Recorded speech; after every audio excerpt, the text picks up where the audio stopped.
Excellent. Now people can funnel in as I welcome everyone. Hello, it is time for the RPG of the book club. Um, yeah, it's a new That most JRPG came wonderful of out. seasons. You know how every anime has like the school club. Well, this is like a JRPG version of that. I feel like the animes have a video game club too. Like that, it's not a version of it. This is just one of the clubs that they have in all the animes. No, I no. thought, What I'm saying is that this is a JRPG about an anime book club about RPGs. I feel like that's an awful meta take for this audience. so it's Millennium Blades, I mean, that just sounds like it's exactly on brand for the audience. the board game about the Yu-Gi-Oh show, about the Yu-Gi-Oh card game, about a board game. I only know about Dungeon Dice Monsters, so. Anyways, here we are where we can talk about the RPGs that we've played over the past how many months now? 5 months, I think, because Etrian Odyssey was a 2-month game. That is true. Let me get up the thing here because I remember looking at the games that were on the shelf and thinking, "Wow, that was like half of them," and then it stopped. Yeah, we right. So I think actually I should be bringing up Live Alive right now, not No, Silver. we did a Live Alive stream. That one's Yeah, Okay, we did that. it just didn't get put on the shelf because I definitely had to add that. Okay, so Live Alive wasn't on the shelf properly, but the stream was done. So we start with Silver, a Yeah, game I did not play in the slightest. So this is stream on my channel is gonna start out with me saying, "You two take the reins," because I less than zero on this one. Yeah, I played through this one, the whole game on Steam, and I think you also played it, correct, Cyro? I played. I think I played about an hour. I think you saw the most Unfortunately. important parts if you did. Yeah, So I, please go ahead. yeah, Sorry. so this is one that is we got a fan. In fact, the Gons, who is a regular in the mystery forums, and is very active in the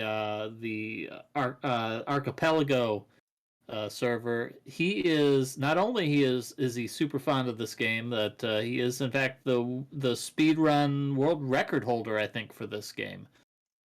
So this is one that he was very fond of, and I think he of all people also acknowledges this game.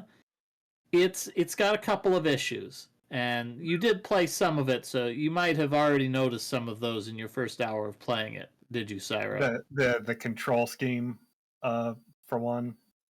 Yeah. Yeah, So it this is an is action RPG, largely controlled by the mouse, if I yeah. remember So correctly. so this is an action RPG. But it plays kind of like a point and click adventure. Mm, And it has this kind of, it's very gimmicky. I don't know if they thought that this gimmick was going to really hold it or anything, where you hold the mouse button down and you move the mouse to thrust and to do side slashes and attack backwards. And it's exciting for like the first 30 minutes of the game. It's like, oh wow, I can't wait until they do something really great with this. And then for the rest of the 10 to 15 hours that you play it, it's, oh, they're not actually going to do anything exciting with this. yep, nope. That is the video game. It seems. It's strange. Initially it gives you the impression that it's going to be non-linear. You get a map and you can click on all sorts of spots to warp around. Like you can go from the house where we're seeing on the screen right now, you can go to the right and there's a bunch of forests to explore, and then there's a central island that's got three different gates, and there's an iceland, and there's like a graveyard land and something. But you figure out really quickly that the game is extremely linear. There's only one order you can collect the orbs in. You at one point you hit a dead end and you have no reason why you don't know why you cannot continue in the town of Rain, which the game inexplicably makes you revisit about 4 times. And there's a locked gate, and it's uh, there's a locked gate, and it's where do you go? Well, you have to go back to your house. You have to find another path to take, and then you meet like some noble dude, and you just beat him up and take his key. And for some reason, he's got the key to the door you need. There's a lot of collectible items. You can get I think it's Armageddon, the super sword ability that nukes everything on screen. It has a fascinating. You collect like cheese and bread and vegetables and carrots, and then for some reason, like halfway up your good items list is rat on a stick, which like in most JRPGs, it's like the joke low level item. Um, and once you manage to get through the game and you get into the final battle, you defeat the eponymous Silver, and then he summons the demon lord from the world of chaos, and some dude that you have literally never seen in the game before appears, fuses with your hero, and then together you fight Satan. And I mean, it's cool, but it's really clear that they ran out of time, and so they just put that cool ending that they apparently did first at the end of it. Oh, that's Um, always a fun one. Mm.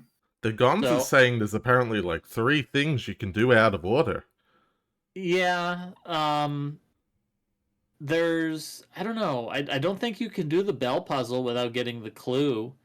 I think there's an orb you might be able to skip over and get later in the sewers or something like that. I don't know. It was a game that struggled a bit. I feel like it was kind of half baked. Um, and it's a game in which save points work exactly once and vanish, and if you do things out of order, you can lose save points.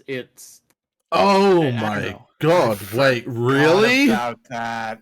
That sounds horrific. What? Oh, that just came rushing back to me. Okay.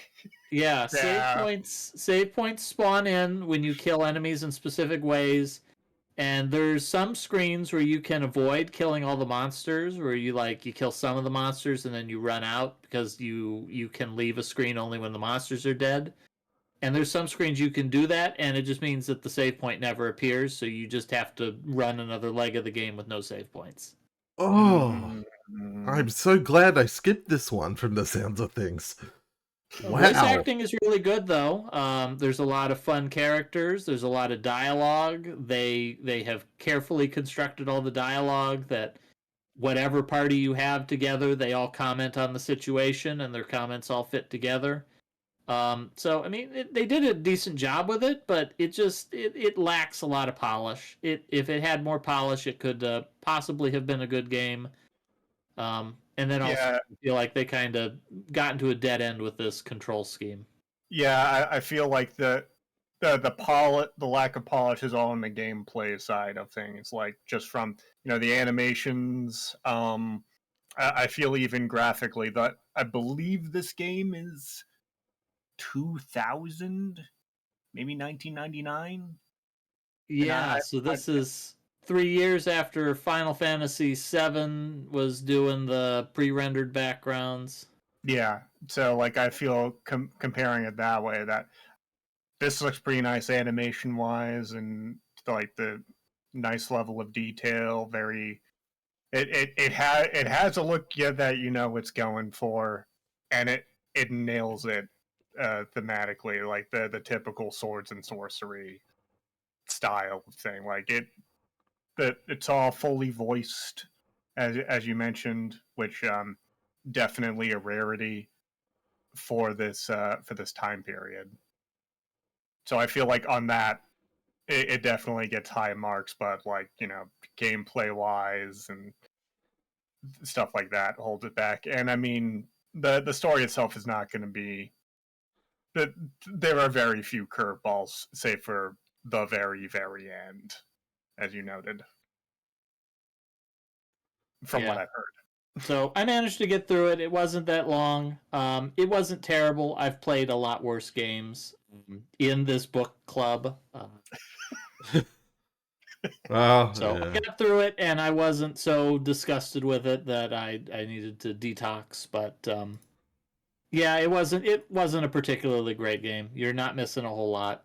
Also, it has really weird scaling. Like you start off with 50 hit points, and like you get 10 times as many hit points every time you level up. So like by the end of the game, you're just skipping from like 2,000 hit points to 5,000 hit points. It's really wild. Whoa. Yeah. I would also like to remind anyone in chat that if you want to come on and chat about Silver yourself, just hop into the Mystery Funhouse waiting room, and when there's a moment, we'll drag you in if you have anything to say about the game. Anyways, you two feel free to continue. Yeah, I guess this got a Saturn port or something like that. It did. I actually no. I believe it was Dreamcast. Yeah, it's Dreamcast. Okay. Yeah, like I feel like but I believe, yeah, I think control wise, it does not port like control wise. It just does the keyboard and mouse movement, but now you're doing it on the Dreamcast controller, or I guess with a Dreamcast mouse if you have that. It doesn't turn it into an actual hack and slash. It just makes it worse. Yeah, you control the mouse with the analog stick. A precursor to the Wii making everything motion control. Zach and Wiki, this is not. I say that. I played Zach and Wiki. The motion controls don't hold up well. Like they don't work so great. Yeah, it's unfortunate. That game's kind of charming.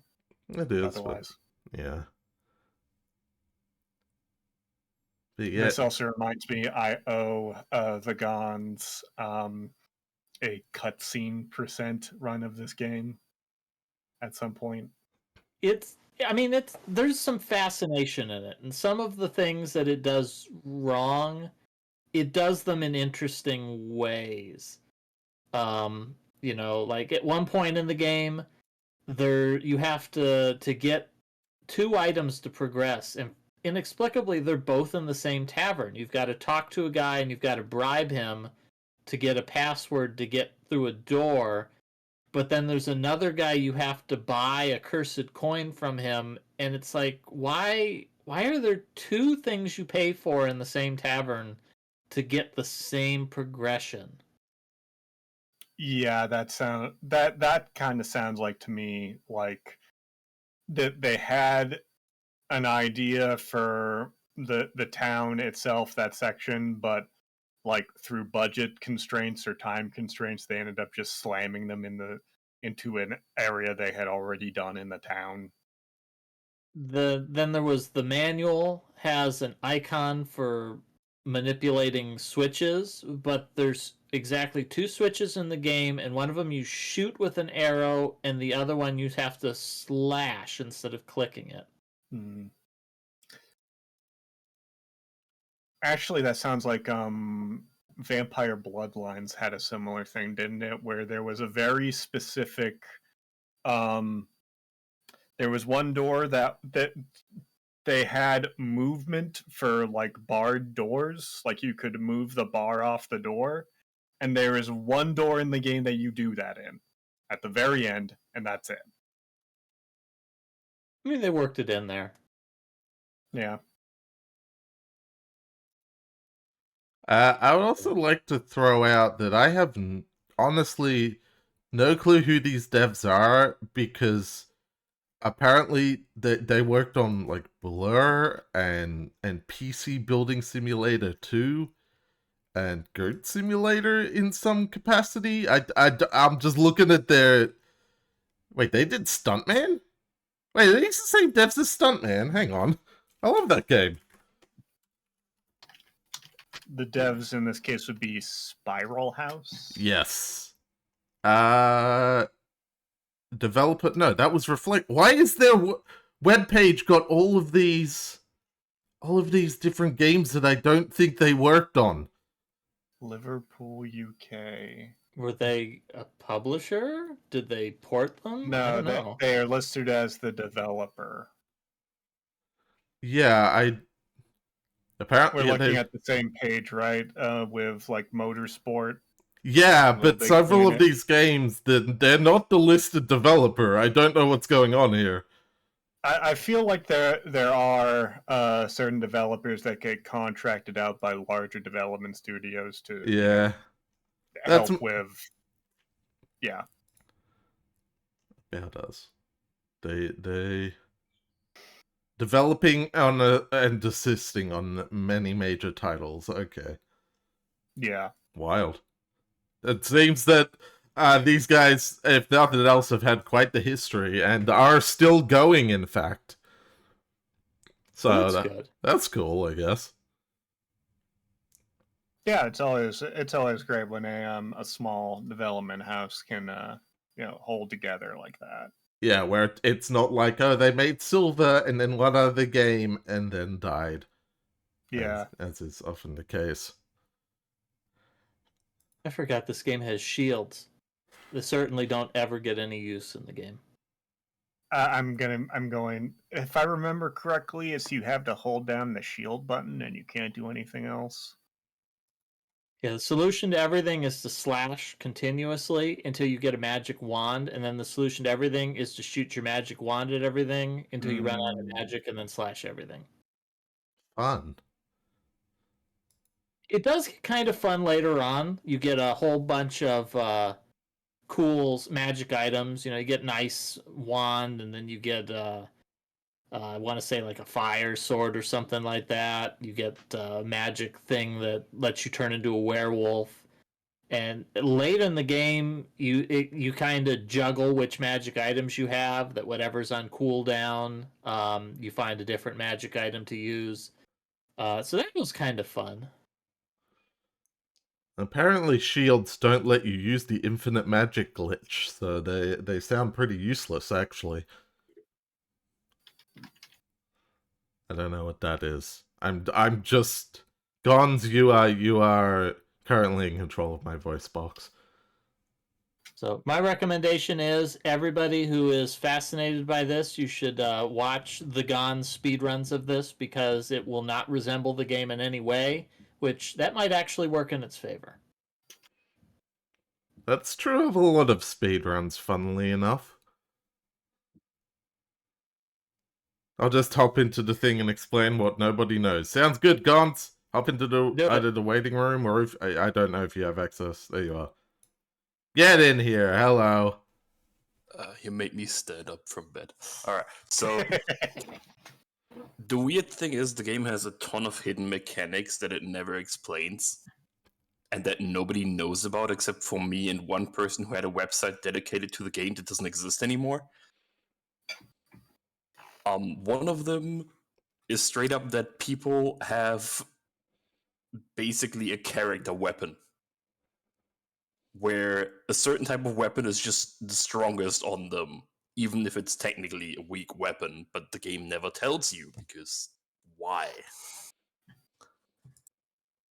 And the shield thing is very funny, because all you need to do to use infinite magic is you shoot your magic weapon and then you dodge. And then you shoot it, and then you dodge, and then it just doesn't take a charge of magic, and then you can just shoot it forever. So what you're saying is the entire time the devs were testing this game, they never bothered to use the dodge, just like everybody. Well, I mean, the game tells you to equip a shield. Why wouldn't you equip a shield? There's some bugs in the game that I'm not sure how nobody figured them out. For example, there is a speed up potion. If you drink the speed up potion and then you save and then you load that save file, you have infinite speed up. Huh. And that's a really good ability too. Like you get potions kind of early on, and you're like, oh, why would I use these? Because I've got plenty of rats on sticks. And by the end of the game, it's like you got 5,000 hit points. It's like, yeah, you could eat this thing for 300 hit points, but no, you're going to use your potion that's 100% hit points. Well, see, the thing is that the healing potion is incredibly overpowered because speeding up your animations makes you hit more often. There's some special attacks that just hit like 50 times if you have speed up. And the speed up potion stacks with the speed up orb. So you can just one-shot some bosses. It's pretty funny, actually. Yeah, some of the bosses were rough. I never figured out how you were supposed to fight the poison dragon or whatever for the life orb. I never figured out how you were supposed to do that. Okay, so the way that you're supposed to kill that thing is you're supposed to like kite it from one corner to another and then attack it from the bottom. And the fastest strategy in the speedrun is you just put your 3 characters into the 3 different areas where it can land, and you just let them shoot it with a slingshot infinitely. And then it will just go from one end to the other, and you can just switch to whoever is under it, switch to magic, and just kill it.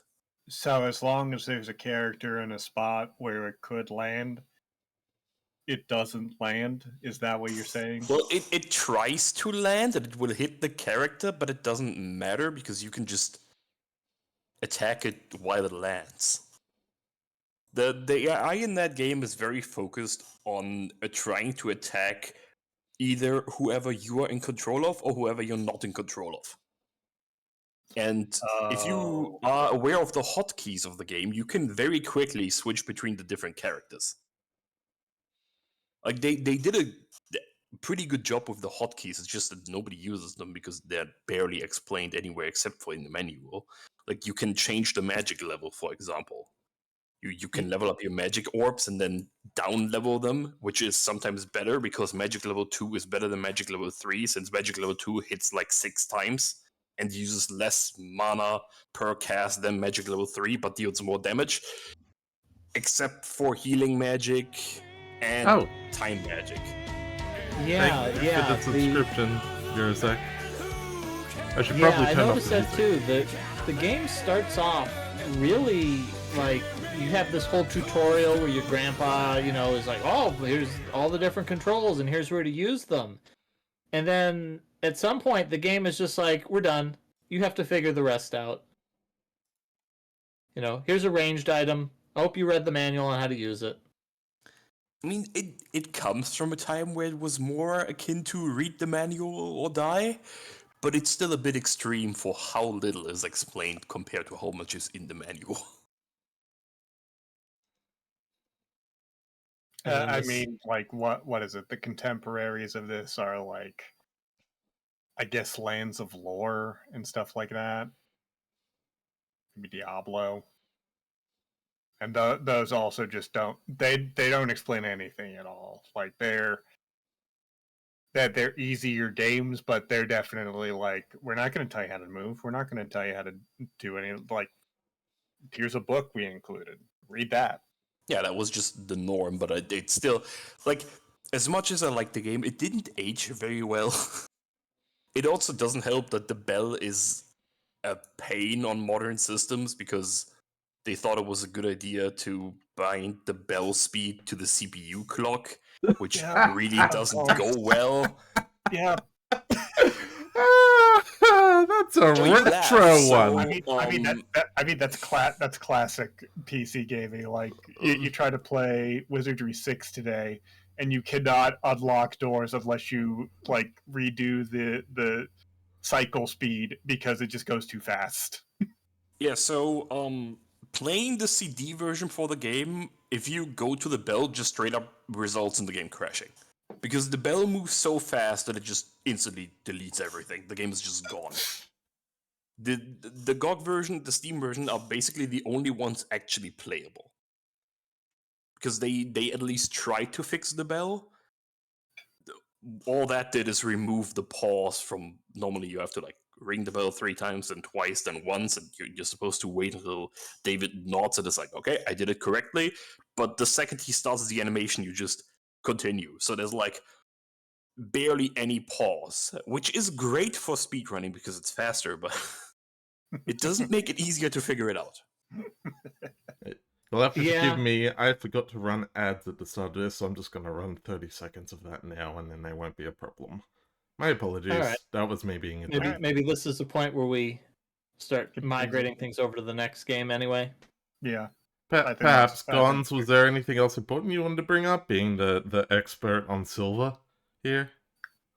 Let's see, is there anything? Well, so the thing about the fusion dance at the end of the game, Okay. there yeah. was a planned sequel.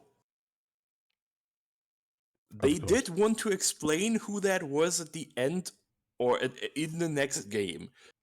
The going theory between the like 5 people that know about the game's existence is that it was David's dad. That's why he's called Nemesis, because he's Silver's nemesis and Silver eradicated David's whole bloodline. And that's why Nemesis knows his name, but nobody knows because we will never get a Silver 2, which is technically still in the cards because somebody bought the rights for Silver in like 2014. Huh. I don't know why, but they did. Sounds like So we you can got to look do some forward to- reaching out to some developers and see what's on the table here. It's not happening. I would love it, but it's not happening. It may not I- happen, but you can be the person to ask the dev who was the person at the end of Silver. I'm just going to shoot my shot here. Everyone get ready for Game of the Year 2029 Silver 2. Silver I mean- 2, subtitle gold. There you go. I think that with modern technology, they could make an actually interesting version of the control scheme. I'm gonna It could actually disagree. be interesting, okay? Then again, I do like the control scheme in the game anyway. So Yeah, I was gonna disagree because I've played Kingdom Come Deliverance, and nope. I mean, like, if we step back a bit here to like take a look at how they could possibly redo the control scheme, the closest I could come up with is basically like Oath and Felghana, like the remake of Ys 3. Oh yeah, Like just that make it whole a hack engine. and slash. Yeah, exactly. no, I think- they'll figure something out. Worst case, it's just gonna be voice controlled and be worse. Oh my god. I'd play that. We're playing that one sci-fi horror game on the PS2. Like, That you have to- Lifeline. Yeah, Lifeline, that you have to be racist in order to play properly. oh my god, yeah. Still can't believe that's true. Alright. Well, Yeah, finding any other information about Silver is surprisingly difficult. Like, I did try at some point to figure out who is voice acting in the game, but there's like 50 different sources for that. And I don't trust most of them because some of the people that are allegedly in this game are very famous voice actors, including a Doctor Who voice actor. It's like, I kind of don't buy this, but it does sound similar. But the game's credits also don't mention anybody, so that doesn't make it any easier. yeah, sounds like you gotta create the silverdatabase.org and compile every piece of information and be the go-to source for anything on the hot silver, like, you know, become the summoning salt of silver, clearly. And See- then get your wiki bot by like Fextra Life. The thing is, that website did exist. There was somebody who had a website, sylv.me.uk.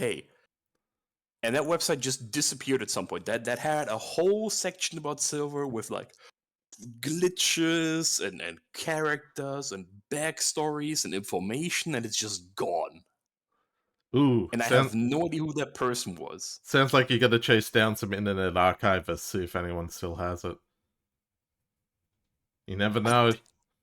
It's probably somewhere. I mean, I know everything that was on that website that is relevant to me.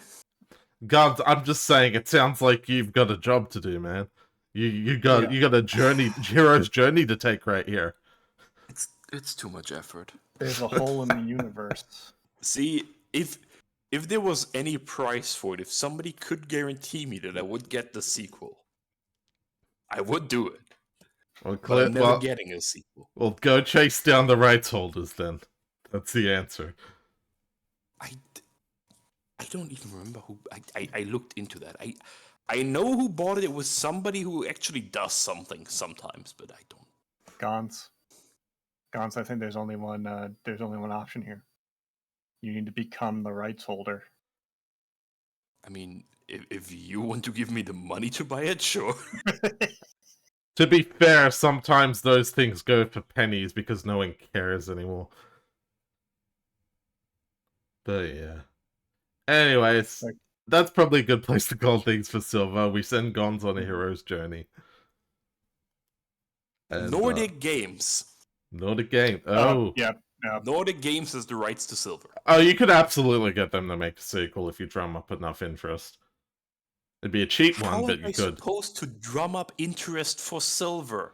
Become the summoning salt for Silver. I keep telling you, like this. You have the dirt. It's set there in front of you. YouTube video essayist, games nobody's ever heard of. Look, just get Silver Timber trending on Tumblr or something. Yeah. We can't get Not it trending X. on Twitter. No, don't call it that. Alright. Well, thank you for coming on and explaining so much of that Gonz's game. But I may not have played it, but it sounds like it has a hell of a history, if nothing else. You should play it. I doubt I will. I have too many other games to play that are actually good. Nah, kid. I would argue with that, but then we're gonna be sitting here for an hour again, so that's not a good idea. I mean, you never know. That may be what the people want. But also, the people probably want us to move on to the next game. I don't know. Yeah. Does anyone else have anything to say on Silver?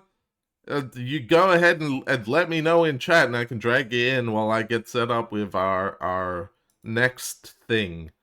And Gons, thank you again for coming in. Does anyone else have any final thoughts on the Silver game? I don't. Thanks for coming on, Gons. It was a fun game. I'm glad we had a chance to play it, even if it was ultimately a flawed game. Yeah, I mean, that's most RPGs nowadays, sadly. Well, yeah. TPC running the book club, not playing any of the games. Fascinating. Alright. Too busy with Dota. The TPC got Vampire in, that was all that he needed. Apparently. Well, with Silver down, we move on as I Google just some random gameplay of Etrian Odyssey because I don't have anything from anyone specifically. I do have. Oh crap! Did I upload that recording? I don't think I did. Alright. Thank you, Yamatufa Gaming. Your prologue will do. Oh wait, this is HD. HD's fine. It'll do. Yeah, some of the people played HD on this one. Yeah. Yeah. Alright. I definitely did. Paris wins sub badges. I'm tired of Purple Star. But I have a logo to put on the sub badge, which will happen at some point. And I'll get that done. Listen, I'm working on things, okay? But they require money and time. And I only have one of those. Alright. So, that was May of this year, Silver. So we move on to June and July's 2-month Etrian Odyssey 1. A classic style dungeon crawl on the DS. Classic in the sense that you literally draw your own map. That's part of the game mechanics.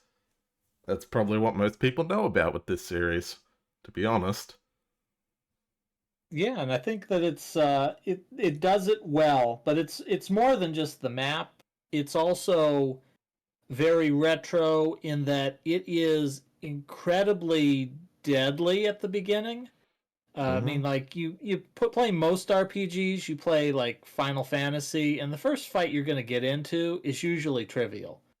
You know, that you can effortlessly wander through the first dungeon and just fight every single thing you meet, and there is no actual threat. In this one, the first fight you get into may be literally, impossible. You can get a group of those poisonous butterflies, and they're just going to devour your team of tiny little samurai girls instantly. Don't forget the 3 moles. That was always a killer. Okay, I'm gonna Oh my skip past this goodness. person doing. Mm, Who puts the button settings in your gameplay video? Anyways, there we go. I mean, there's also the very very mean uh, early game event where on the first level they put in a bunch of like I think it's 3 poison moths. Oh yes, That's like in a one red. of the. Yeah, that's the classic killer. Yeah. Yeah, and if you choose the option, I think you start off that fight like in an ambush. Yes, you do, because you just spent. Well, I think it depends on if you rested or not there. I think if you refuse, you don't fight anything. I don't recall Um, fighting anything if you refuse, because that's what I did, because I didn't want to die. Yeah, then yeah, if you rest there, you do get ambushed. yeah, it's a very very rude game. It doesn't pull any punches, Hmm. but it's a fun game. I played through this oh man, years ago on the original DS version, and I played through it and all 5 of the sequels, and it's a lot of fun. I mean, it's nice in that it doesn't have a whole lot of dialogue. I liked that once you get into the dungeon, you explore. You just fight things and gain levels and get stronger, and then you heal up, and then you do it again. Hmm. As opposed to you play a game like Silver where you're wandering around looking for where's the cutscene trigger, and then it's a bunch of guys talking about some plot, and then you do your fusion dance at the end. For some reason, this one is just you just wander around and Yeah, you get in fights. yeah. In that sense, like Etrian Odyssey is probably the most modern game I've played. That is just it's just 1-to-1 like an old like Commodore 64 Amiga like CRPG dungeon crawl. It does, like, even you think of something like Legend of Grimrock, which is often like, that's like a modern update, but that's closer to like a 90s sort of era, Ultima Underworld, where things started getting a bit more interactive and fleshed out. Whereas this is just very basic, very straightforward. Here you are, here is the dungeon, here is some very basic story and quests, go. And I really appreciate that about the game. I didn't play a ton of it, but I give it mad props for just sending you in and saying good luck, have fun, enjoy the dungeon crawl. That's what we're here for. Yeah. So in contrast to, I had played this originally on the DS back when it came out, and in contrast to that, when I played this here, I played the HD version. The HD version does have a number of edits and rebalances to make the early game a little smoother, and and several other things such as grinding up another character if you want to try out another class. Uh, and ultimately, I feel like that quality of life improvement let me buckle down and get all the way through like the post game and everything, as opposed to like when I first played, where I flared out around like Stratum 3 or something. Oh yeah, like I played the DS version on an actual DS, which I've got to still repair, because the plastic gets brittle. But that aside, the thing was, it felt very much like this is a game I'd play over like years before I managed to fully finish it. Like there's just so much and so little the game tells you. You just figure it out as you go, and that's not technically a good thing.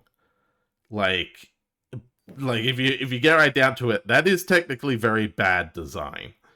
But there is something to be said that it is a raw experience, that it just gives you, it doesn't have any accommodations or tweaks or like clever tricks to like make you feel like it's raw, but in reality it's trying to guide you through a set experience. It just says, here you go. Much like playing, if you boot up Ultima 1 these days or something like that. It's just, here you are, here's the world, beat the game, the end. Well, specifically, sorry, go ahead. Oh, were you gonna say wizardry? Yeah, I was gonna mention like that. This is a like a take on of wizardry for anybody who doesn't know, and wizardry is very much that type of experience. Oh yeah. My experience with the like the CRPGs that influenced everything was Ultima, but I know wizardry is also in that camp. But yeah, no, where it's just so raw, but there is a benefit to that, because then, and like, you know, the FromSoft thing where people say, oh no, it feels so satisfying to beat a boss in Dark Souls because you know the game was playing fair, that it wasn't cheating anything, that it just said, here is the boss, beat it. That's like this experience with an old RPG is just, no, there's no tweaks, there's no like, oh, actually this boss is tuned like this. It's like, no. Here's the enemy. Here are the numbers. They never change. There's like very little RNG aside from maybe crits or something. That's it. Go. Just go. Beat the game. The end. And yeah, definitely. I appreciate it for that, because, well, you know, it's that thing of not every game needs to be made for everyone. There's room in games for something that's very raw and just like down to the numbers and the gameplay like that. It does have an issue, though, that it does want you to experiment. I mean, you start off and you have all these different classes that you can pick from. You have all sorts of skills you can pick from on the skill trees. It's really hostile to actually experimenting, though. I mean, you have to gain levels to get points. The original game didn't tell you anything. The original game is like, this is your ability to punch people. You know, it's strong. Well, how strong? Is it stronger than this other attack? What bonuses does it have? You know, that they have modifiers for which hits sooner, which doesn't hit. And if you get to a boss of an area, you know, and you spend all your points on, oh man, my paladin is super good on, you know, blocking ice, and surprise, the boss breathes fire. It's you know, do you want to change that? Sure, we'll just, you know, shave off 5 levels. Yeah, or if you want to keep the ice, just level up a whole new character. Don't worry, you can power level them. Which so actually the like shaving off 5 levels thing, I think, is a concession. I believe in the original game, resting took 10 levels off. That sounds right, yeah. It was intense. So it's one of those things where like they went for a modern take on retro dungeon crawlers, but I feel like they might have gone a little too far in that direction. They could have. You know, I agree, but at the same time, like, if I wanted to sit down and really, like, just keep playing this game, I won't lie. There's a part of me that loves the idea that I would literally make a power leveling character whose whole goal is to take really weak-ass adventurers down very deep and carry them until they're high level. And that's kind of cool to me, that is something I'm considering. So I Yep, go ahead. yeah, I just wanted to cut in and say like that is exactly what I did with some of the Yeah.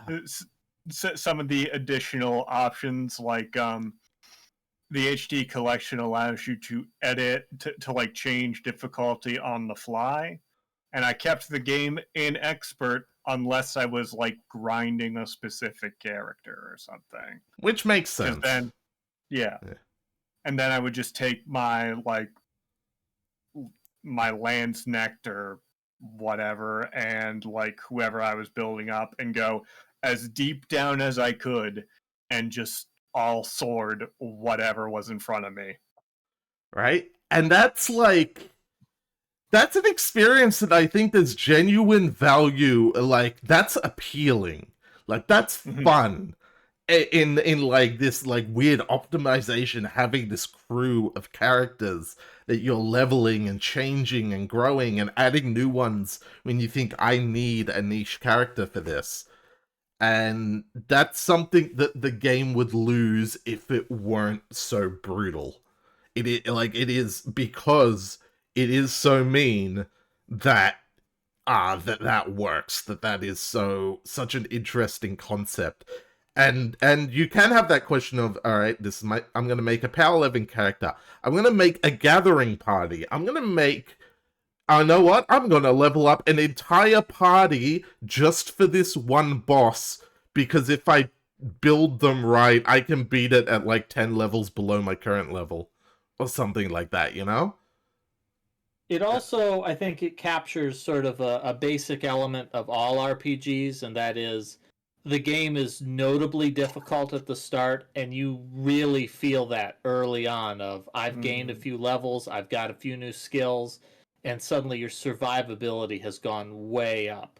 That you're looking, you have your medic in your party, and you're thinking, man, I just need to get a couple more points, and I'll get this heal all skill, and you feel it instantly that, oh, now I can heal my whole party at once. It's a total game changer, and you feel that the whole way through, instead of some RPGs where you're halfway through the game before you start noticing, oh yeah, now I'm defeating monsters from the first zone in one hit or something like that. I would argue that some RPGs don't even get to that second level. Some RPGs are, you get halfway through the game, and then you're like, oh, I guess I can't just keep spamming attack anymore.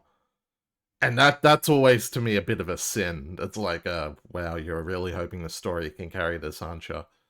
Whereas, you played Final Fantasy 13.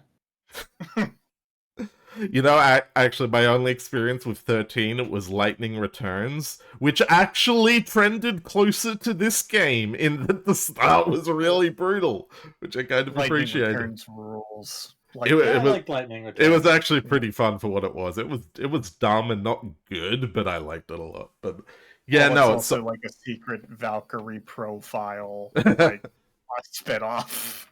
But yeah, no, I think there's a lot of RPGs that don't even get, they're below even that. They're just so much mindlessness, and you're thinking, this is still a video game. I know, like, oh, story, but I guess my mind goes to something like Final Fantasy X, where it's easier for a long time, but it also starts out by going, okay, the reason it's easy is that we want to just get you into the idea of use certain characters on certain monsters.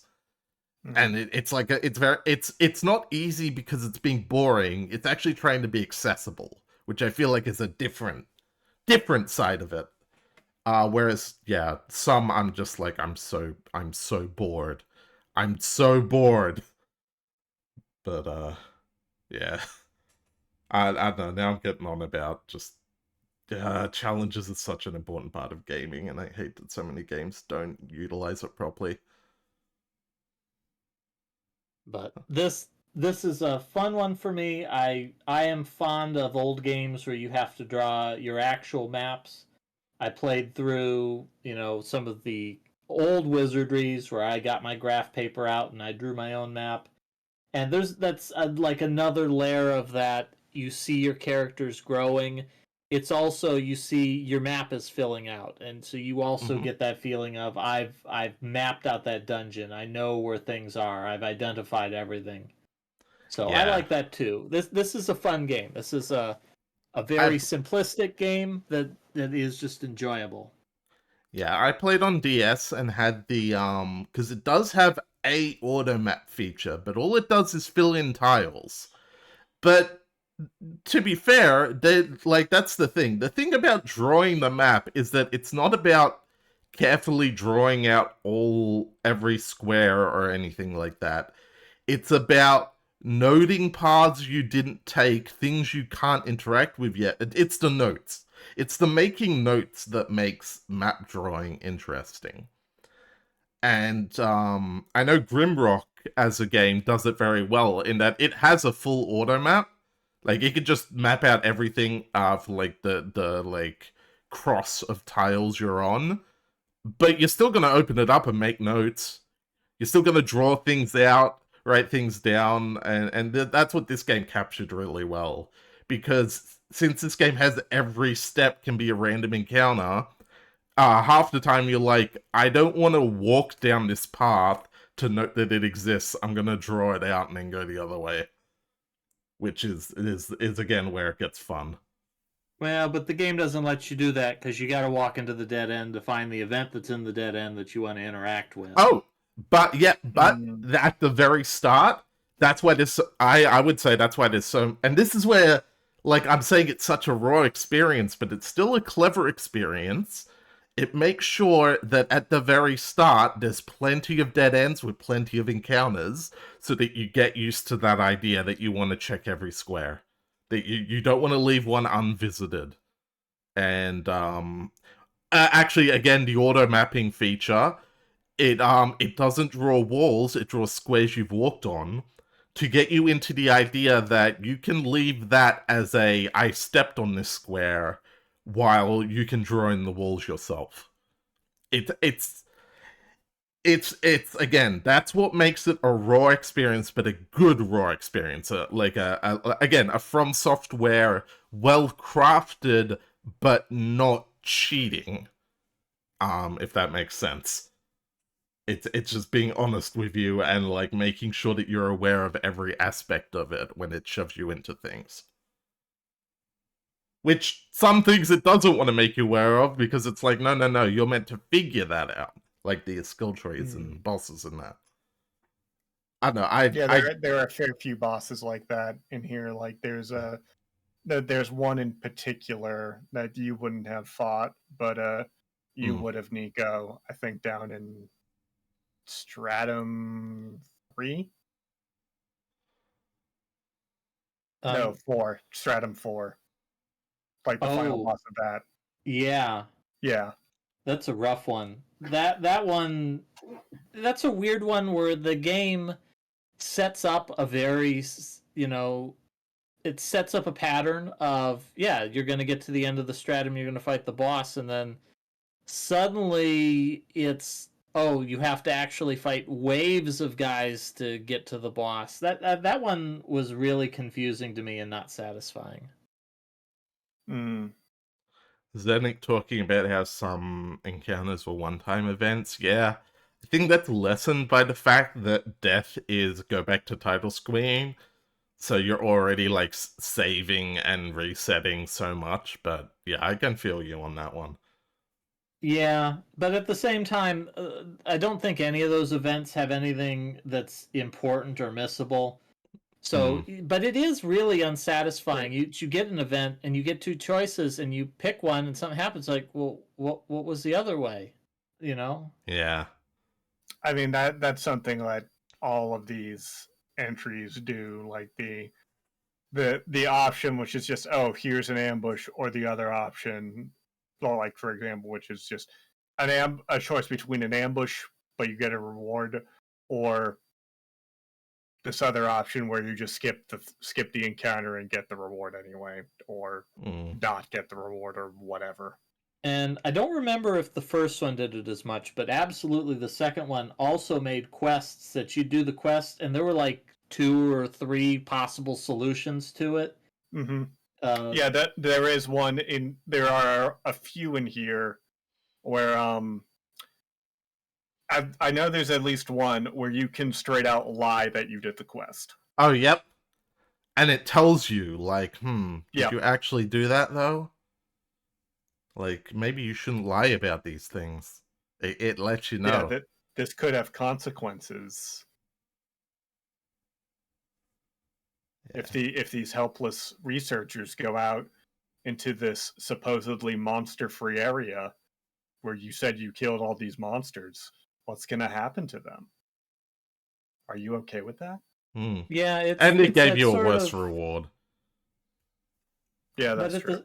but the thing is, it's not like in a modern game you might play it and there might be 3 stars. Oh, I got the best solution, or the Right. quest is just open with you do this quest and this is the reward that you're gonna get.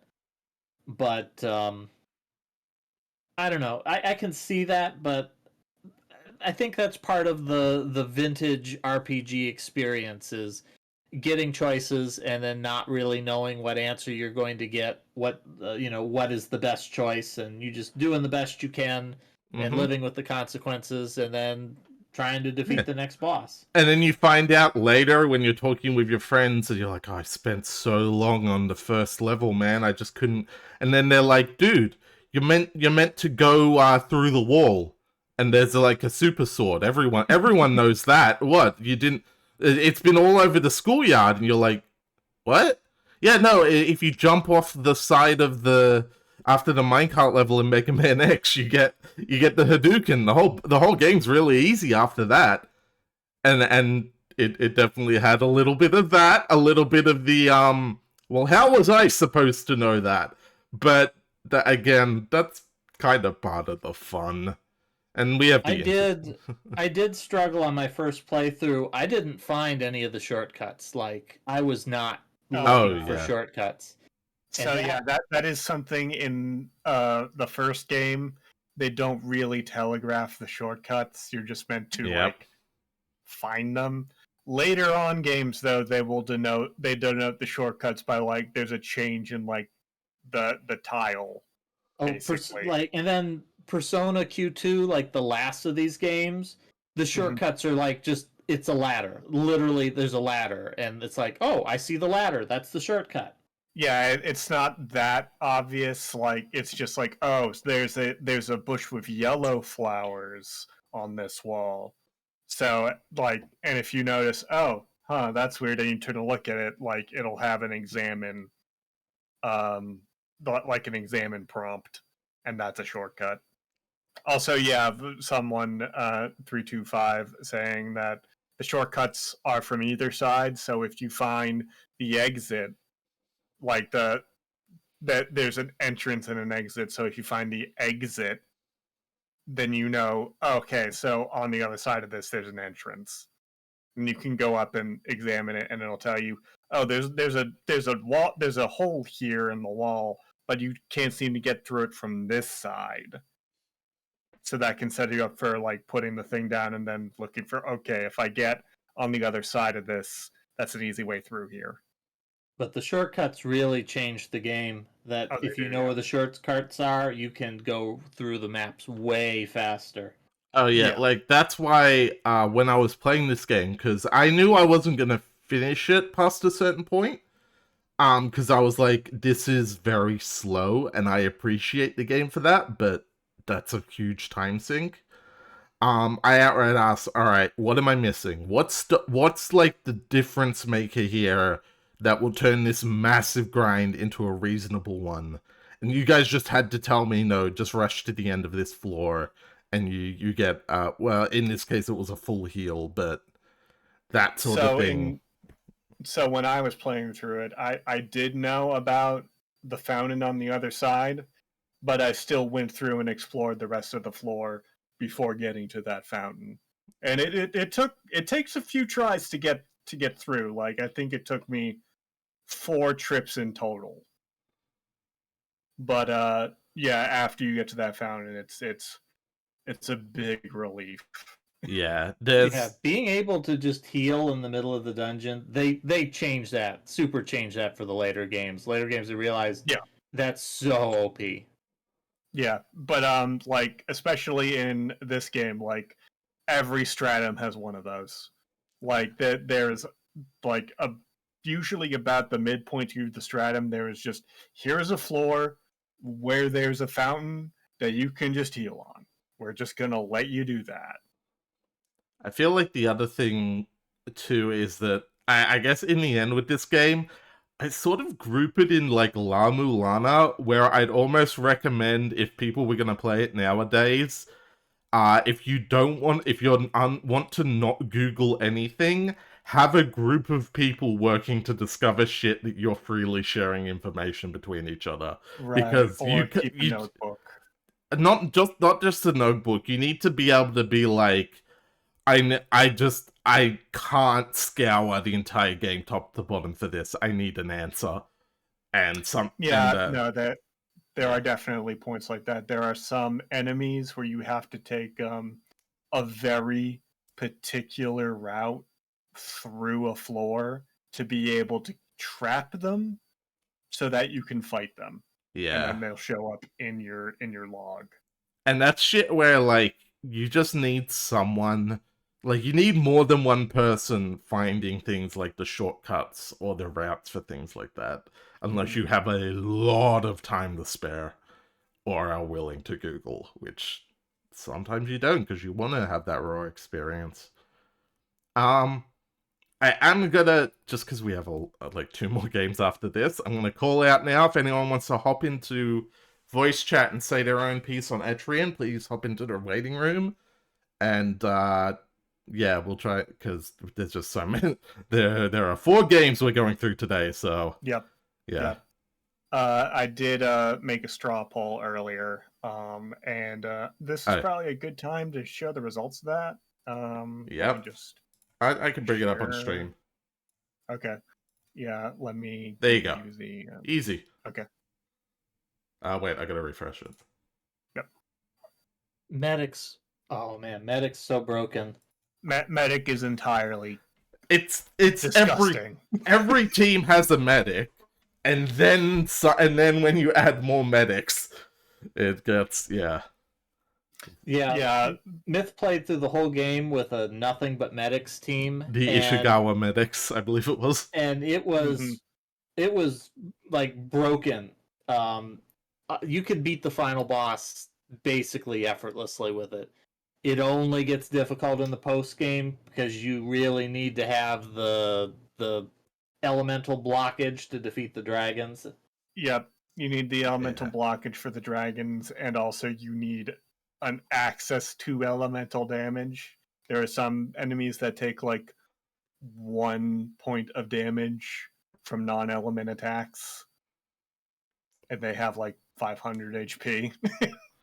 Yeah, but I feel like it says something that the main game is like, we're talking about how hard and brutal it is, and yeah, you really can do the 1 class challenges if you want it, if you know what you're doing. Yeah, and that know what you're doing is the trick. Yeah. Yes. But I think that's a good thing for it to be the trick. Like that's a good outcome there, is that if that's the trick. So something that a lot of fans tend to do with these games is they go on and they do, like, there are skill calculator sites for this that show all the hard numbers for the skills, and they'll go in and they'll plug like a skill loadout. So okay, if I take this here, what does that give me? And like, yeah, that is kind of knowledge that I had going into this. So I did stuff like, oh, my first floor party included an alchemist because I can shoot right to the alchemist poison skill and max that out and just drop 350 damage every turn on these FOEs as soon as I fight them. Yeah, but and I think honestly that's a good thing. Like that it's obscured, so you can discover it. But then on that second playthrough, or on that power level run, you can be like, all right, I bought the strategy guide / I heard it on the playground / something else, I don't know. But you get my point. But yeah, but it is a thing. Like a lot of fans of the series are like, they should just put in the numbers into the description. Just let us see this, because we're gonna see it anyway. We're gonna know. And that's where it's the trick of like, but was it designed for the players to see that number? And I would argue this game was not designed with that. It was designed to be balanced around those numbers being obscured. And that's what makes it work. Yeah, perhaps. The later I'm not ones are- convinced on that, but Okay. I think we wanna. It's up I for think we debate, but I feel like that is a valid argument to be made, if nothing else. the later games are definitely balanced around you, like knowing that, like they know how people tend to play these games, and the later ones are Okay. definitely balanced more into like you're gonna look. That's you're gonna fair. look. Because I know a lot of very retro RPGs, like, you play them and you don't look up the numbers, and it's like a very balanced experience. And then you Google it later, and then everyone's like, oh yeah, no, you just level up twice, get this ability, and the whole game's a breeze. And you're like, huh, I'm kind of glad I didn't. Yeah. That ability is poison, by the way. I see. Oh, yes, it is. Or it's the chainsaw in the original Well, Saga game. Poison only really works in the early game. Like after like Stratum 2, it really falls off because of how much HP things have and how much they resist getting poisoned. Mm. So like then I swapped out for a Troubadour, and then there are bosses that react to like, oh, you have too many buffs. We're just gonna kill the whole party now. Oh, that's fun. so that I swapped to a survivalist. Alright. I feel like we've covered a lot of Etrian. We've made some good points about the pros and cons of a lot of its choices, so perhaps we move on now. Any final thoughts? That sounds good. No, I think I covered everything I wanted to say. Buy more Etrian. I want more Etrian games. Hopefully. Get the collection. It just came out a couple months ago. Alright. And now we have a game that falls right into the category I was talking about earlier in this very segment, in which it was too boring and felt like it wasn't interesting in the slightest, and why I stopped playing it. The Last Story for How you Wii. really feel. I'm sorry. It's true. It felt very dull. It starts off kind of bland, but it's as you play through it, this game to me it felt like one of those very old games back in the NES era where there was no connection between each level. You know, like you play the original Hunt for the Red October, and that inexplicably the final level is a platformer inside the submarine. You play something like Paris Dakar Rally, where it's suddenly the minigame is breakout, bouncing the ball around.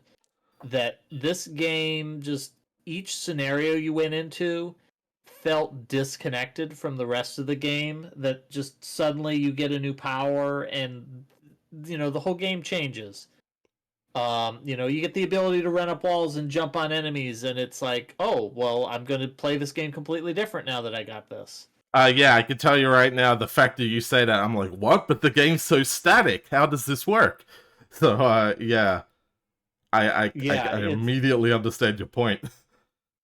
So, this game, it struggles because it doesn't have a clear identity. It throws a bunch of things at you, like chapter 10 or something like that. Suddenly it's, hey, you have to run through the market and you have to flee from guards, and it has this whole gimmick of, well, you can run by and you can hit a button to spill fruit into the alley so that guards will trip on it. We should clarify. Chapter 10 is like like 2 hours into the game. This game goes through Yes. chapters like I go through Pocky. It's rapid fire with the numbers. Don't take these as like late game. So, but it introduces this as a mechanic like way into the game, and then you do this, and then it never happens again. There's, in a modern game, it would be the chase sequence where, there'd be one chase sequence per world or something like that. Or they'd work it in a couple of times, and like it'd be in a boss fight. But this one is just like it happens, and then it just doesn't happen, and it's weird. There's also like the whole stealth mechanic and like ambush system that I couldn't get into because it felt so scripted that I'm like, is this actually being intuitive, or does it just want me to follow the buttons and like, press X to continue and play the video game sort of thing? And I never really got beyond that feeling. Yeah, the game tries to promote the stealth mechanic in a few early areas, but it's really just the stealth mechanic is for the areas with a stealth mechanic. It's not like some games where you'll get an area and you have to choose between, do I want to stealth or do I want to do something else? It's just there's an area where stealth is the thing you do to start this fight off because it's the most efficient way, and then it doesn't matter. Oh, we should also talk about the combat and the fact that you have to change in the option settings so that you have an attack button. Otherwise, you just walk up to the enemies to attack them. That auto attack, yeah. It's so bad. Like, why would you not want the attack? It drops your damage if you swap to the attack button because you can attack faster, but it's still so much better. Yeah, I played it with the auto attack. I thought it worked because for the most part, you're not using the auto attack for your damage. Your damage is coming from running up walls or jumping out from behind things or using your rush and break the circles ability and things like that. It's a weird game, and that is most likely to its benefit. Like, I didn't play much. I can't say I didn't enjoy what little I played, but it just didn't grab me. But like, it's weird and wild, and maybe we should talk about the circumstances around its release, eh? Because that's about the Project Rainfall. Project Rainfall. It was this, Pandora's Tower, and the original Xenoblade Chronicles, I believe. That is correct, and I have actual copies of all three of those for my Wii. I only want to... No. Virzek, I was around. I was in the know when this shit was happening.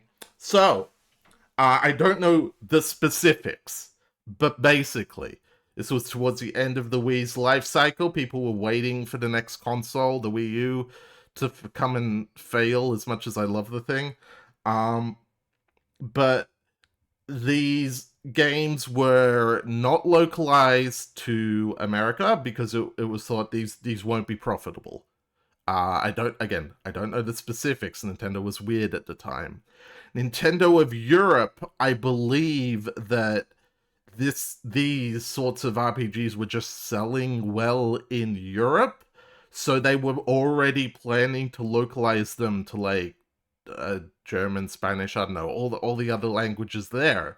So to add in a European English localization, please correct me if I get any of this shit wrong, was seen as, you know what, it's easy, we can throw that in too, and we can get some nice voice actors in for that and release it in Europe and Australia and the PAL regions.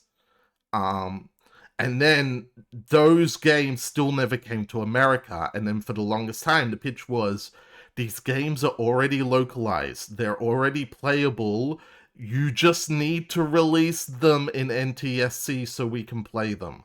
Like, this will not cost you much of anything, just release them. And that was the big pitch for Project Rainfall. And that's what eventually got these games into America, where the standout was definitely Xenoblade. That was the big winner from the whole thing. But the fact that this and Pandora's Tower were also playable is very much a good thing as well. And it also, I would dare say, kickstarted a trend in JRPGs to have European localizations instead of American ones. Because I've noticed that to this day with stuff like Ni no Kuni 2. A lot of JRPGs now are realizing, quite frankly, and if, in my opinion, as a biased Australian, rightfully so, that it turns out Europe and Britain can do better localizations than America can. Yeah, you definitely notice that in the voice acting, that you have all of the very British voice acting. Yeah, and I thought it was nowadays, just that the majority of people prefer British voice acting. it's not just that.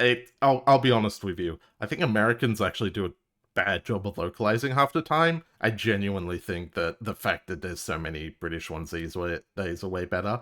And now they're even playing with it, like how in Xenoblade 2, they made it a point that each different Titan and therefore race had a different accent.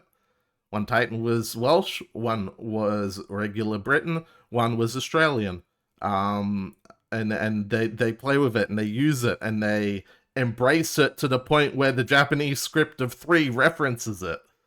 And it's yeah. You correct that, Dagda. You mean Xenoblade X, not 2. But yeah, no, this is I'll be honest, I think that story is just as interesting as the game itself. That's why I wanted to share it all. I don't really have much to say on the game. It was weird, and I don't know that I enjoy it. Well, I did enjoy it, but I don't know if I liked it. And that's about where I ended. I did. So, Go ahead. Yeah, you go ahead. Sorry. I was just going to bring up that this is made by Mistwalker, the independent studio made by Sakaguchi, one of the founders of Square Enix. So, and he does have these sorts of projects like in their Orvu, where they just latch on like these like weird ideas. And Oh, I believe Terror Battle was one of them. There was that recent iOS RPG where or like the mobile RPG where it is just an RPG. It is not like a gotcha thing. Was it Phantom something? I forget. I know they've done a lot of the bits and bobs over the years, yeah.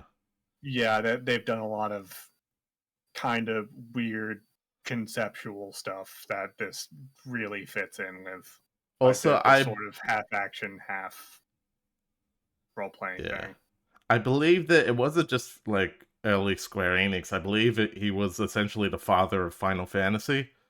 Was the big thing, which, like, the joke. It's like, oh wow, you went from final last fantasy fiction to last story fiction.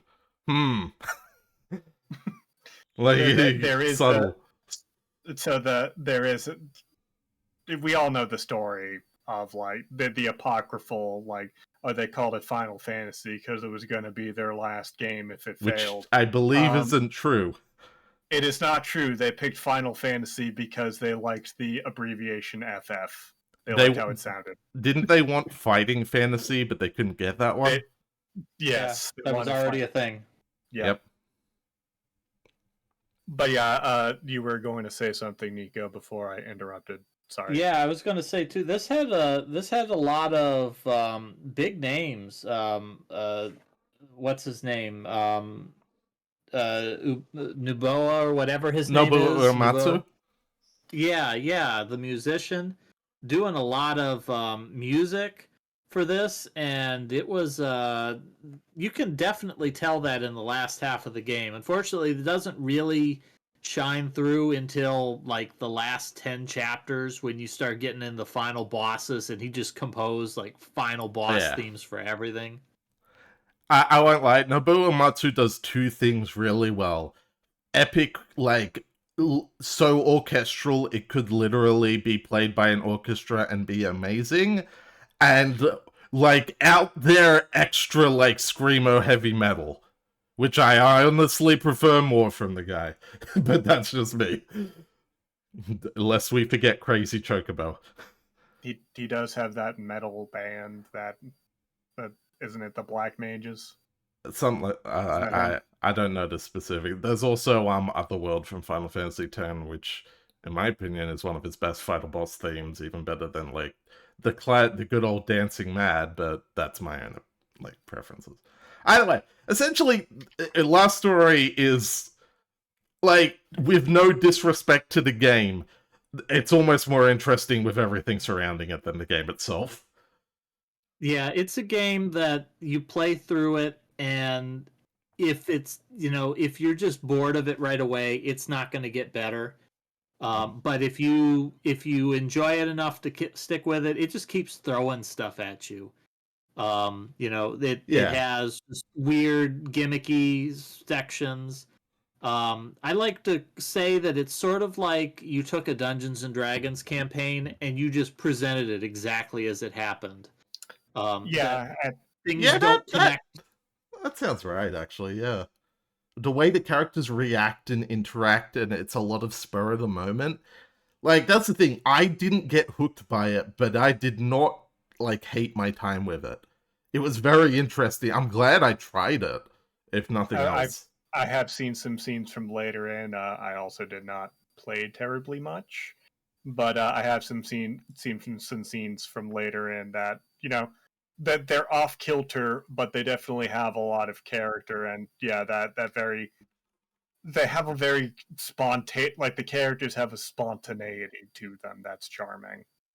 Now, That actually comes across early on as well. There is one element of this game that I do like. I like the personification of some of the characters, and I really like through the game, and I guess this is a spoiler, that Seren and Lowell, they don't get along at first, and I think there's a really natural progression to their romance, that they fall in love at the end. And in the finale, Lowell, he saves Seren in a way that mirrors the beginning of the game, and they confess their love for each other. And I really like that, especially at a time when Final Fantasy kept trying to do love stories. Final Fantasy VIII was going to be a love story. Final Fantasy X was a love story, and they all just really sucked. I will argue with you on those ones. Because and then in this game, Callista and Zale, have a love story, and it's sort of like, these two people really don't have anything in common. It was nice. There is actually a romance in it that it felt good. It's like, hey, I'm glad for you guys. I hope things turn out good, in the epilogue. You mean a love story that's a little more grounded and believable? Yes. Sort of. Yes. I will give you that. 10 and 8 are not grounded and believable. They are fantastical love stories, and I think that's what throws a lot of people off. For me personally, I quite like them as fantastical love stories. I mean, I also think, like, for 8 in particular, like, the localization job on Squall is does do a lot to make that, like, harder to read. It's okay, so I don't want to go on my usual tangent about 8. 8 is a teen romance like love story. It is so like out of what people expect out of Final Fantasy. But if you go into that expecting like young adult teen romance, you're gonna have a real good time. I'm just throwing that out there. Right, but I just mean like where the English Squall just is kind of standoffish a lot of the time. Okay. Like the Japanese Squall is a lot more like directly. Okay, see, that works. I'm gonna have to go over on my Final Fantasy VIII tangent. Squall is a reactive, and honest to God, he's depressed. Like, he's a depressed teenager. He's not having a good time. Yeah, he has a shit ton of anxiety. What I'm saying is Japan does a better job. The Japanese does a better job of communicating that. Okay, that's the English fair. Does not communicate that very well. English, okay, yeah, I'll give you English does not communicate it, but if you pick up on it, the English actually does a fantastic job of representing it, is what I want to say. Oh yeah, no, I mean, yeah, I could see that. I just feel Yeah. like, you know, Okay, it's fiction. I'll give you that. I'm just saying, as someone who went through that, a lot of that shit, I was like, holy shit, this is actually really spot on. But Yeah, I that's know, Final and Fantasy VIII. I've been there too, but Yeah. yeah. Anyways, we're talking about the last story, not Final Fantasy. Yes, Well, let's sorry. be fair, you know, that like we said, part of the last story is the story. Well, the story behind it, funnily enough. So maybe that's relevant as well. Maybe it is worth comparing it to Final Fantasy in what makes it stand out. Because yeah, it is more grounded. It is more like it. Like even the bit I played, I'm like, this is just sort of about these guys going about their jobs. It's kind of nice actually. Like I assume it changes as the Yeah. game goes on, but And it that ties back to what Nico was saying. This is basically a D&D campaign, warts and all. yeah. Like, and I mean, like, there have been tons of properties that do that exactly. Like, Record of Lodos War is just some guy's D&D campaign. Ultima, literally Richard Garriott's D&D campaign. Yeah. I still And want there's that a- man. I want that man to be my DM someday, but that's another matter. And there's a bunch of sections too. Like at one point in the game, you go to a haunted house, and then there's a thing where you run around in a haunted house, and it's like it doesn't connect to the story anyway, but it feels a lot like, you know, your dungeon master. It's Halloween and wanted to do a horror module just for that, you know, that week, and you do it, and then suddenly you're back to the normal game. Or another section where everybody's like, yeah, we're gonna go explore this tomb to escape from prison, and then you fight, you know, a skeleton lord in the prison, and then it's like, oh, we can't get out this way, let's go back to prison. And it felt a lot like, you know, the dungeon master had two scripts written up and the players were going along the prison break, and then it was, no, they decided against it, and all right, we got to go with the, you know, talking our way out of jail script. Here's an idea for you, because that makes it sound like Paper Mario in how that handles its chapters and goes from one thing to another and just has a lot of fun along the way. Would you say that's a good comparison? Maybe. I mean, Just- I felt like Paper Mario was a lot more cohesive. It had gimmicky sections, but it felt like it knew where those gimmicks were fitting into an overall story. Where this just, they happen, and then the game moves on, and it's sort of like, what was that? I mean, you're not wrong, but Paper Mario did have a chapter where you just become a professional wrestler for a bit.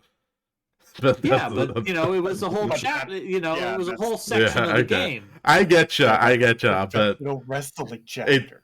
it's You like fight the Rock Hawk. it is Paper Mario, but even shorter little tangents. Hey, again, that's a compliment to the game, if anything. So hey, I don't know. I do want just something I wanted to point out. I did kind of like that in the short time I played, and we just saw it here.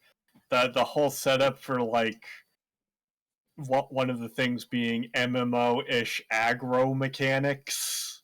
So Like that Xenoblade being has an that actual- too. Yeah. And if Pandora's Tower has that, like that'd be just the funniest way all these games are connected. It's Yeah, but MMO. just the fact that they baked it into the narrative as like a supernatural. Oh power. yeah, that's Yeah, pretty but, good, but the aggro mechanic is just you turn on aggro by hitting the button. I That's don't true. know. Xenoblade has a bit more like actual damage aggro abilities than that, whereas this is like, I just Yeah. thought it was funny that they made it a narrative. Oh, plot yeah. point. yeah, I would argue that. Oh goodness. Alright. How long have we been at this? About 20 minutes on the last story. I will give the call if anyone wants to jump in and say anything. Just because I don't want this to run too long. I feel like we've said a lot about this game, and that while that it sounds so like a wild, wacky adventure, and that's kind of hard to like talk about without just spending way too much time on the details, if I'm being honest. And that's a compliment to the game, if anything. I'm Did also we going just to see run an there that ad real quick. Sorry. They popped up again. Nah, that's fine. Just 30 seconds bad. Yeah, I was just gonna say, like, we just saw like a party member vault over the main character in a fight, Oh, yeah. and it's just like, okay. Yeah, there was some cool movement stuff even early on in this one. It was interesting. Mm. Like I said, I don't know how well it worked, at least for me, but it wasn't bad. Oh, thank you.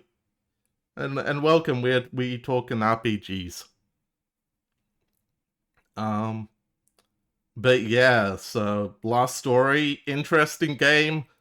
Quite the adventure, it sounds like.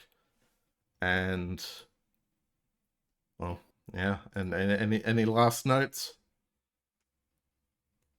Nope, I think I've told you my last story about this game. Well,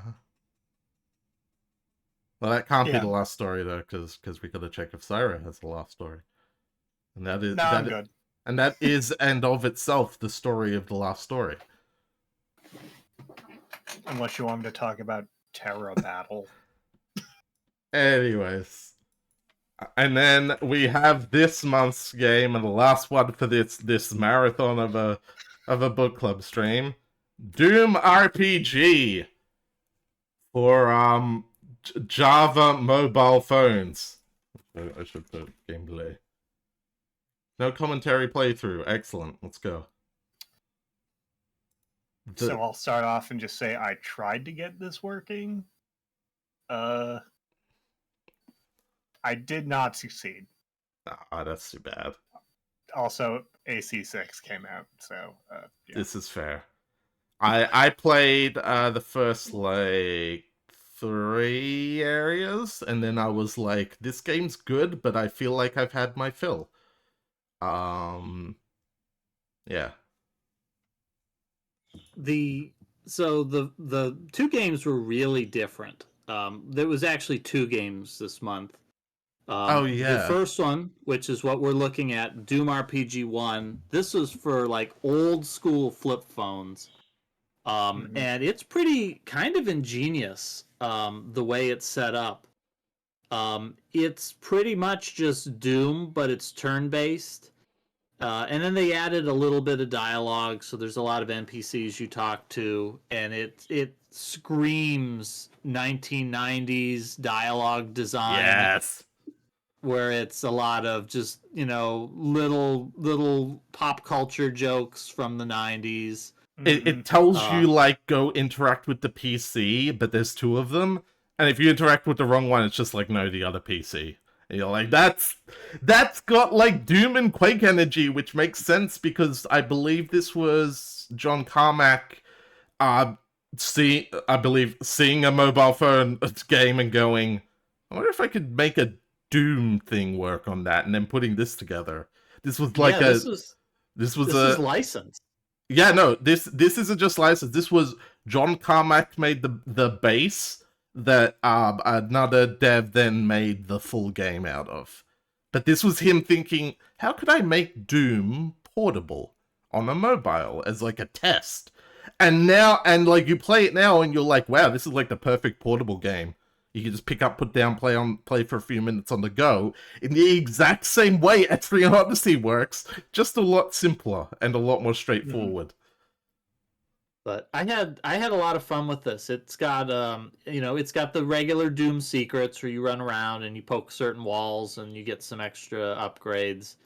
It also has this gimmick where there's computers with passwords and you put in the passwords to progress, and there's some hidden ones where if you go through the game and you find the computers that are hidden in corners, they give you parts of a code, and if you get the whole code, you get a room, that's got just a ton of pickups in it.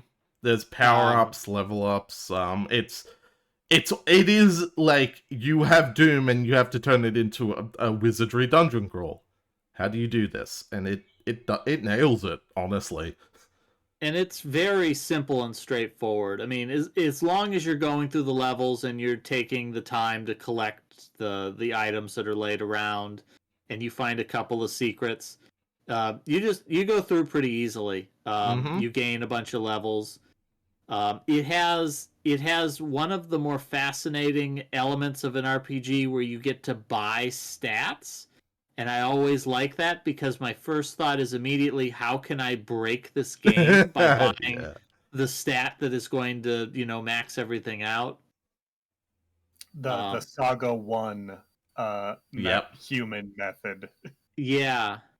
Well, monsters drop gold, so it technically works out. Whereas here, I forget if they drop in. They give you experience, so you do have level ups and all. They give you credit. So you don't get money from every enemy, but you find space credits, and then the space credits let you shop. Oh, Well, so I no, they put believe logs I believe as far as the epic Doom lore, that is, man kills demons, goes to Earth, kills more demons, and then kills them all in hell for a while until the reboot happens. This is implied to be a prequel. Yeah, this one, you don't actually ever go to hell. You just get to the final area, and there's a warp thingy, and you destroy the warp thingy and kill the demons, and you win the game. Yes, and it is implied that that is before the start of Doom 1 because there are still humans on the base. They have not all been killed yet. But it is a lot of them mostly die, playful. though. Yeah, it is mostly playful, though. It is just having fun with the idea and very much a, hey, we made this cute little thing for your phone. Come play it. Everyone's got a mobile phone these days, so why not play Doom on it? It's not quite Doom, but it works and it's fun. And I appreciate it for that, honestly. There's something to be said for just a game trying, like this wasn't made to make money. This was made as like a, this kind of works. Let's roll with it and see what happens. I appreciate that. Yeah, so I had fun with this one. It was brief, did not overstay its welcome, and I felt like it was pretty, like, it had some limitations. It didn't preserve your enemy kills when you left a zone, which, you chalk that up to, it was a phone game. They were trying to save memory space. And it does have, at the end of the game, there's a point of no return that it doesn't telegraph well, that if you go to the levels out of order, you can miss the BFG entirely because you hit a point of no return and it kicks you to a new area. But the game is also generous enough that when you beat the game, it punts you back into the hub, and then you get to check out the stuff that you missed previously. So I just want to point out that on stream we just had the password be 1234, and then both the NPCs call out, it's like, what? That's they do the Spaceballs bit. They're like, really, you made it one. Come on now, and that's the sort of energy you can expect from this game. Yeah, there's also one of the passwords is the year that Doom came out. Yeah. And one of the passwords, the guy is like, I don't know the password. I bet if I had a mapper, I could figure it out. And you hit the mapper, and the layout of the level is 1337. Yep. Is the password. Total it's 90s so energy. That's a pretty good gag. Okay. Yeah, that's exactly what you'd expect, like playing Doom or whatever. Yeah, no, it's basically the same energy as playing Doom and finding the Wolfenstein secret level. Where just like, there's no reason, they just wanted to, And that gives this game a lot of charm, in my opinion. That's really what carries Doom RPG, playing it in current year 2023, is like, it's just very charming and clearly something people made to be like, I think we can, so let's do it and see what happens. That's worth a lot, in my opinion. This one was fun. I had fun knocking this one out. The second one, on the other hand... So I haven't touched that one, so go ahead. So the second one was released several years later. It's a smartphone game. So it is completely different than the first one. And it feels a lot like an early smartphone game. It has a lot of touch mini games, which are kind of dumb. Like one of the mini games is just stacking blocks, and it's one of those where you can't move a block unless you move the block that's sitting on top of it. It has one game where it gives you a number, and then you push that many spaces, and then you push the space button, and it selects that number. And I don't understand how it's a puzzle, because every time there was no exception. I just pushed it the number of times and pushed the button. I don't know. It felt like maybe they were trying to take advantage of touchscreen elements in a time where maybe that was still very rudimentary. It also had a lot more cutscenes and dialogue. Like, this had people to talk to, but it would be 3 lines of text and you'd be done. It had a lot of cutscenes where people were animated. It would take away control, and then I would accidentally hit the space button because I thought I was still mashing through dialogue, and no, I'm actually skipping a cutscene. Ugh, yeah. And it really was fond of, you walk into a room, a cutscene starts, and then it spawns monsters all around you, so you're completely surrounded. Which I can see why they do that, because in this game, the first one, there was never really a scenario where you get surrounded. You could always kill the monsters as you went, and as long as you didn't miss any, very rarely did it spawn something behind you, and usually it did it in such a way that it was really easy for you to take it out without getting cornered. But it felt bad. There was one room where it introduces the monster who respawns the enemies. And I figured out, oh, well, I'll use my chainsaw and I can get rid of the corpses and it can't revive them. And then you walk into a room and there's corpses and you're like, obviously I'm going to get ambushed, so I'm going to kill the corpses. But no, you're not allowed to do that. The ambush always happens. It's bad. So it sounds like the second one kind of lost all the first game's charm. And just sort of it also had some weird decisions. So in this one, like, you have these pickups. You run over the armor pickups and the health pickups, and it tops you off. And then once you're topped off, they just sit there. In the second one, all of these items get added to your inventory. So, like, halfway through the game, I had 50 health pickups just in my inventory for like 20 hit points each. And it has a sort of a gimmick that's not really well realized, where you pick up the armor shards, and if you have 5 armor shards and you go to an armor machine, you can trade them for a big armor pickup and 1 point of defense. So that's totally optimal, because it's the same amount of armor, but you also get a permanent defense point. So it just encourage you to sit on your armor shards until you found one of the armor machines to trade them in. The whole thing seemed like it wasn't well thought out. It lacked the charm of the first game. And like you got a holy squirt gun, a holy water squirt gun that was really broken, because one hit from it makes an enemy like stop attacking you for 3 turns. Oh. And if you're facing a single enemy, that means you just squirt them and they never fight back. And you could refill it anytime you find a toilet or a sink in the game. So as soon as you find a bathroom, you're like, I'm killing everything in this level with my holy squirt gun. Yeah, it was just it felt bad going through. They put a lot of effort into it. Like, it came with a comic book that introduces the story. It lets you play you could play the mini games deliberately from the menu.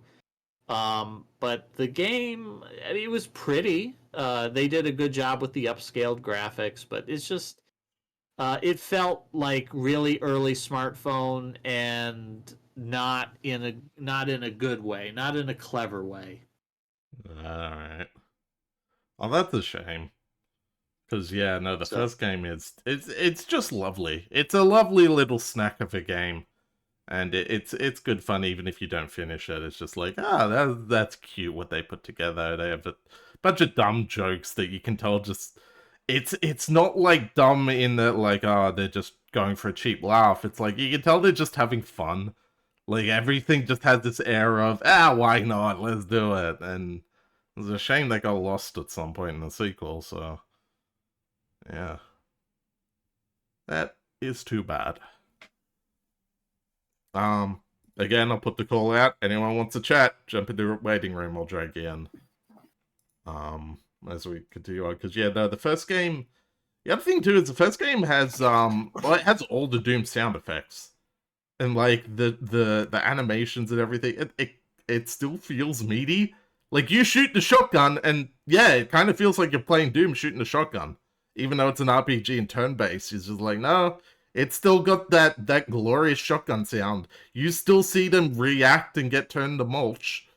And you're like, wow, they really did manage to fully adapt Doom into a dungeon crawler. And I don't know, that's still just wild to me that it works so well. Well, and it lets you stop and think about things too. Like in the normal game, like you're in a rush and it's pull out the rocket launcher, rocket things. In this one, I stop and think. Oh, there's a barrel. I'll wait a turn and then I'll shoot the barrel and get the guy. Or there's a bunch of them in the room. This is a good time to use my rockets to take out a whole group of enemies. Yeah, but at the same time, it doesn't lose that feeling of like run into a room and there's like 3 dogs coming at you and you just shotgun boom boom and you're like, yeah, no, actually this still kind of works. It still feels like Doom. It just accounts for the fact that it can't be action. Like that just won't work on these phones. And like especially when they're like that's even down to the level design. Like looking at this room on stream, it's like if you pulled out the shotgun now, the enemies line up in just such a way that it still feels like you're running in and clearing the room, but you're just letting them funnel to you.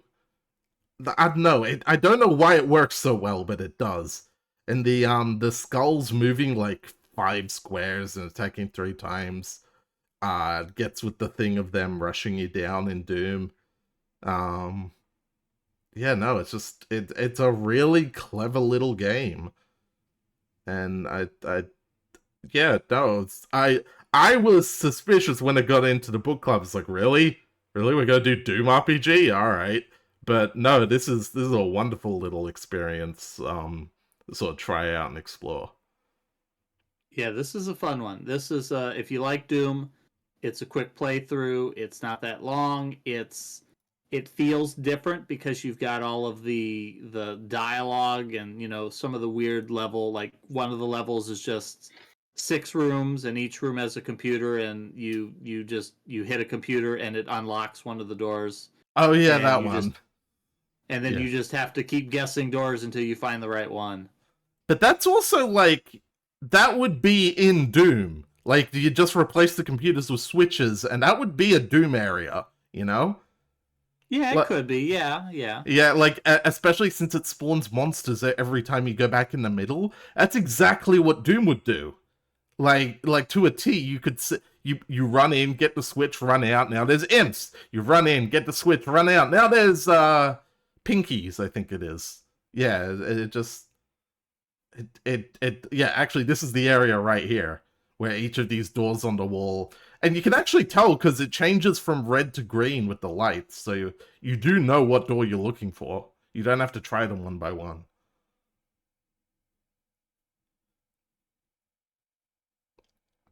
Anyway, I'm out of things to say about it. Yeah. Yeah, as you can see, you go back. While I've looking this up, this was published by Fountain Entertainment, which was a company specifically for teaming up with id Software to establish the id Mobile Development Division. Mm-hmm.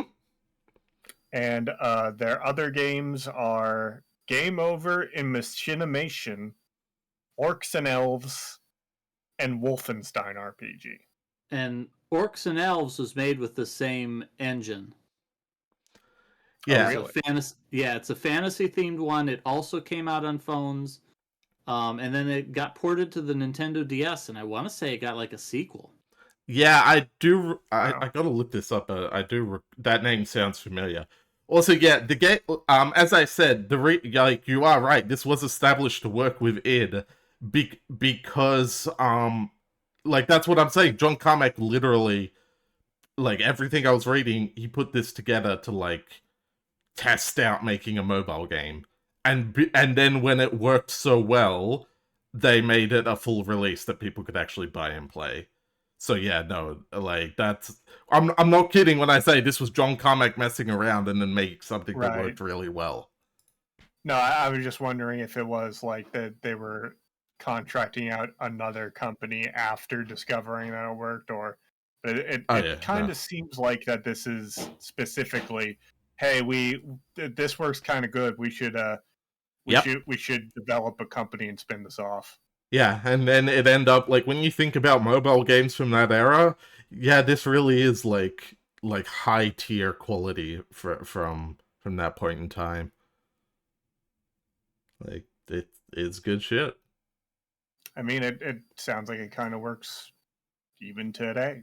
Yeah, no, like the fact that it understood that it's like no, it needs to be able to pick up, put down. You need to be able to pause at a moment's notice, come back, go. It can't be action, and it can't be too long because it's limitations. All that leads to it being a very good snacky game in modern day, where you can just pick up and play it for a bit here and there. Like you're binging a series, you're like, I'll play some Doom RPG while I watch this.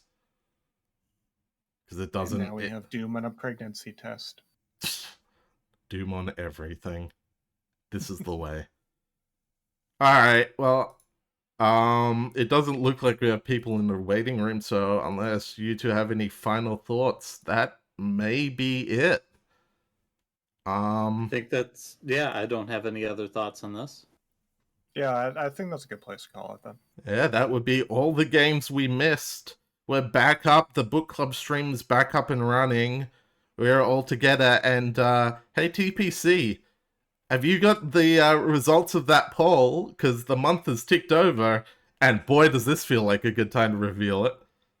Because what were the options? It was only 4 this month. It's a little bit quiet, but, well, that's part of why I wanted to do the stream again. Kick things off. We had Ultima 4, of course, Vagrant Story, Steamboat Chronicles, and Okage the Shadow King. TPC wants it to go on till midnight, so we might have a surprise in the morning. Surprise in the morning? That's fair. If it's close, if there's a standout winner, I feel like we could reveal now. But yeah, especially if it's only 2.5 more hours. But if it's close, that's fair. Wait till midnight. It's close? Alright. Well, there you go, folks. Get your votes in. There you go. Thank you, TPC. I was just about to do myself. If you want, get your votes in. They will matter. It is a close race this time, so which of those games do you want to see? We've got, you know what? I'll bring up the pictures while we're here. Perfect. Last minute. Got the slides up now and talk about it. I was just about to roar. I'm a step ahead. Wait, they put Arch Files in Doom RPG? Not Doom 2? Yeah.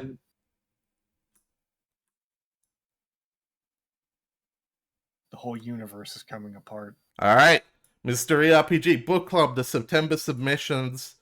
These are the games you can vote on, and remember, we are doing it I only know it as the CGP Grey style. You can vote for as many games as you want.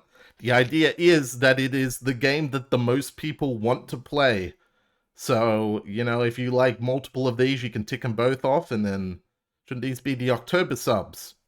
Maybe they should be. Ask TPC. Either way, in 2.5 hours, these will be some of the games. We have mine. They were subbed in September.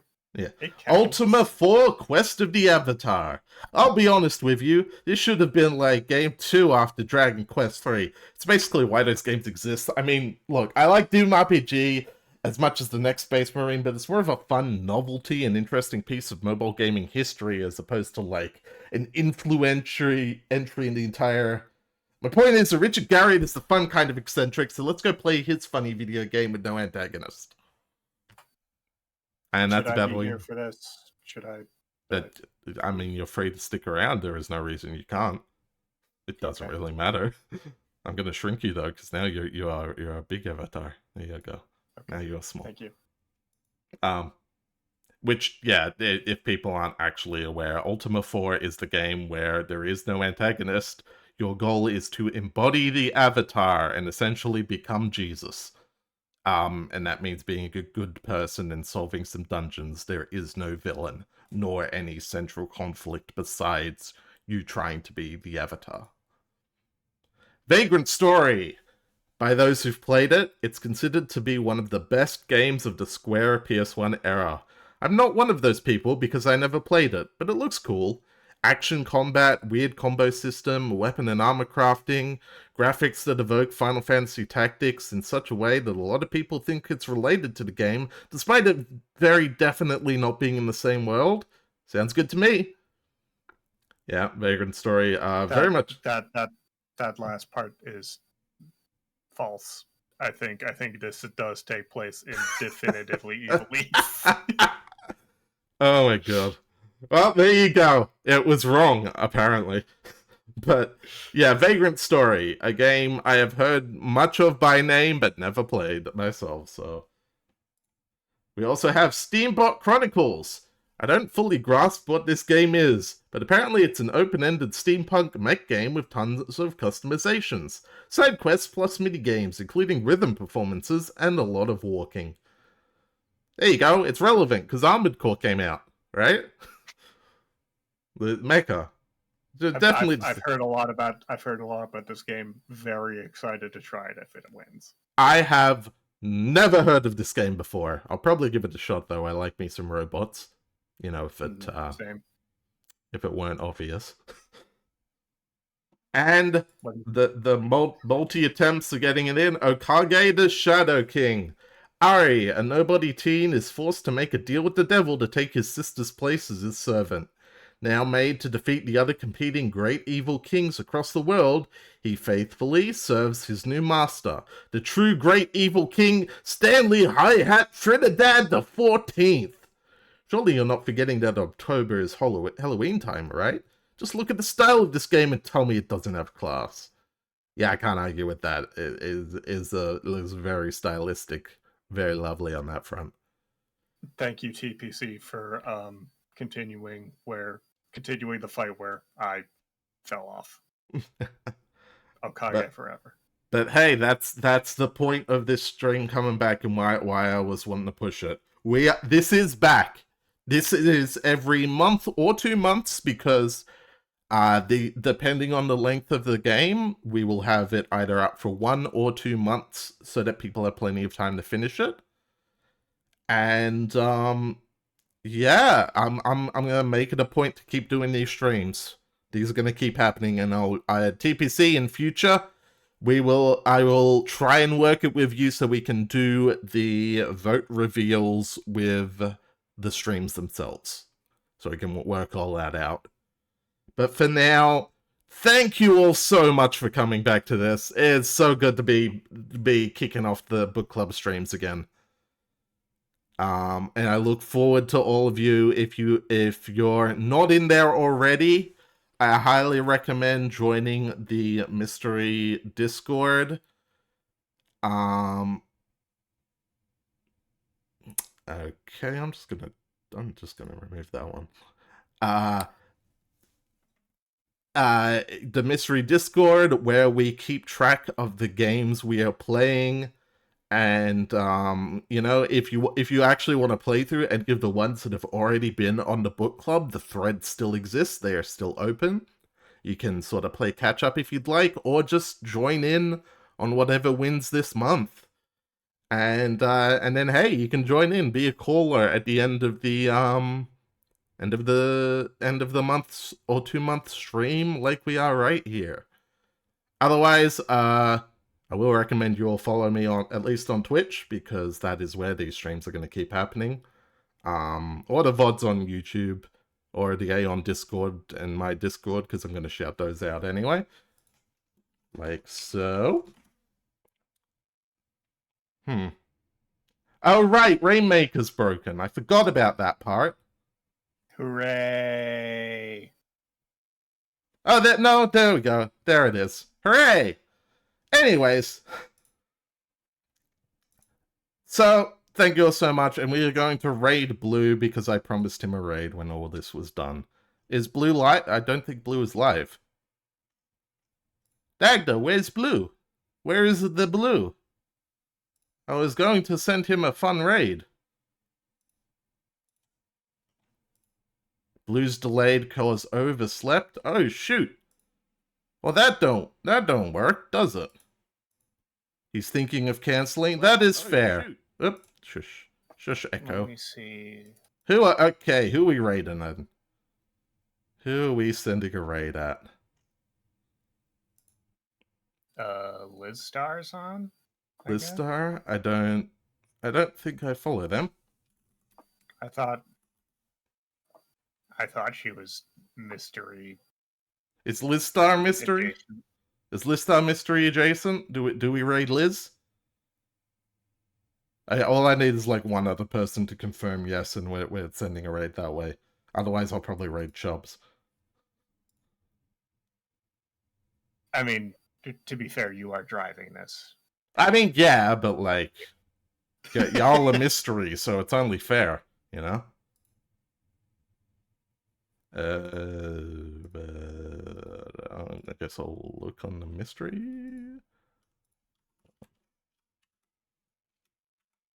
Oh, Liz Star is on mystery. Hasn't been active for a bit, but still mystery adjacent. Yeah, sure, why not? Give her a good hello from Mystery Tournament then. Or from the Mystery Discord.